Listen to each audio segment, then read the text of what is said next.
Back to today's big story, the DOJ's agreement with LMPD. It's an announcement we've been anticipating. Yeah, after the police killing of Breonna Taylor back in 2020 and the protests that followed, the DOJ started investigating LMPD, and it found the police department had a pattern of violating constitutional rights. The city and the federal government have spent the last few years negotiating a plan to fix those issues and make Louisville a safer place to live for everyone with better policing.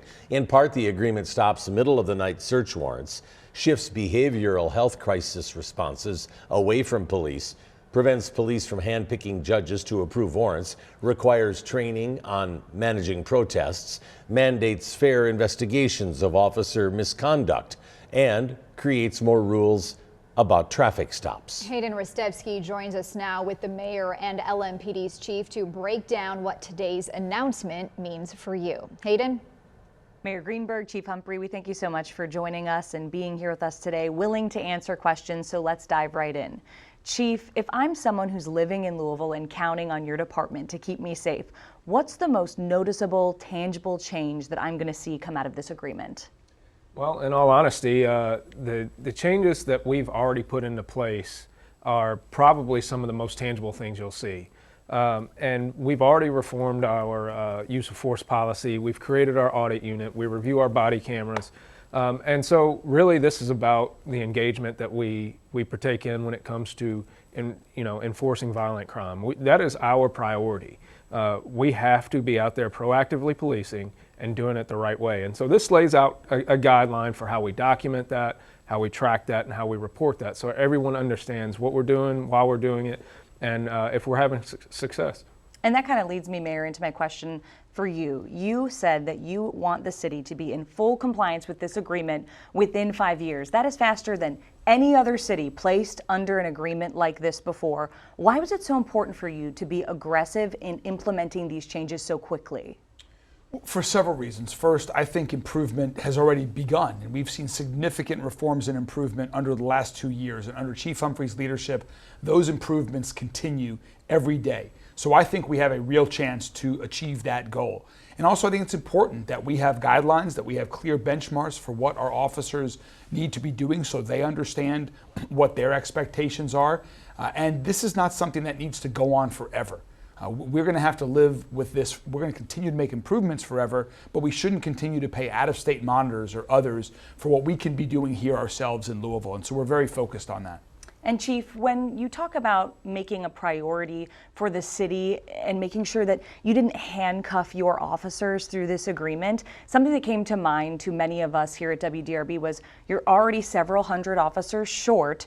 Will this agreement have any impact on recruiting? It shouldn't. Actually, if it does anything, it should help us. It's going to make sure that the city is committed to making sure that the department is funded the way that it should, which creates a better environment for officers to work in. It also prioritizes training for leadership.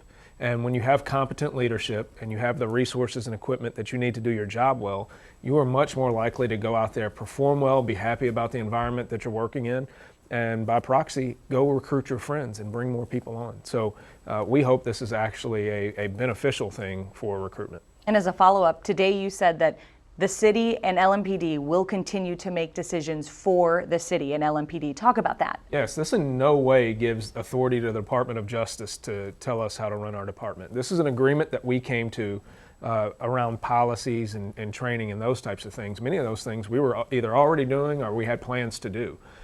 So we, the mayor and I, the command staff of the police department are the ones that still make the decisions about what happens here in Louisville. And you feel like recruits should hear that as well. I think that's important for them to hear. 100%. And for officers out there, you don't need to worry about the consent decree. What is going to happen is you're going to follow your policy like you always have. You're going to follow your training like you always have. Those will be updated. Reform is nothing new to this department. And so your leadership is going to put you in a good place to succeed. Mayor, let's talk about the cost of implementing something like that. I know that was something that was really important to you. So let's explain to the people at home how this is going to be paid for. Sure. Well, we are going to continue to make significant investments in LMPD, in other first responder agencies, and in violence prevention work in all of its form. The city is doing well financially. We just had a $16.5 million surplus that gave us the ability to invest in important investments like this, in that case the fire department primarily, but also some in LMPD, and we'll continue to make those investments in the years ahead. One unique feature of this agreement, unlike any other agreements, is that we cap the amount of money that has to be spent on the required independent monitor. So that amount is capped for the first 2 years. We hope that it'll go down after that because there will be less work to do thanks to the continued improvement that we're seeing. And back to the question that you asked the chief, we hear loud and clear from the community. They expect and want proactive community policing. The community wants to see more police in their neighborhood. That's what we're committed to. We just gave historic raises to the police department. We know it's a difficult job. We know that they take risks. They're there working to keep us safe every day. We're going to continue to support them, continue to reward them, and a lot of what's in the consent decree is to support their physical, mental well-being, and we're going to continue to do that. So you are confident that tackling violent crime and the other issues that we're facing in our city can still be accomplished with this consent decree? Not only yes, but that has to be our priority. Keeping people safe is the most important responsibility of government. And we're going to do that while also protecting everyone's constitutional rights and treating everyone fairly. But improving public safety, reducing violent crime, that's the chief's main goal, that's my main goal, that's all of our main priorities. And kind of as a final wrap up here, we spend a lot of time talking about what has gone wrong and highlighting the problems and the challenges that we face here as a community. But we need to start looking forward. So what is your forward-looking message to the community?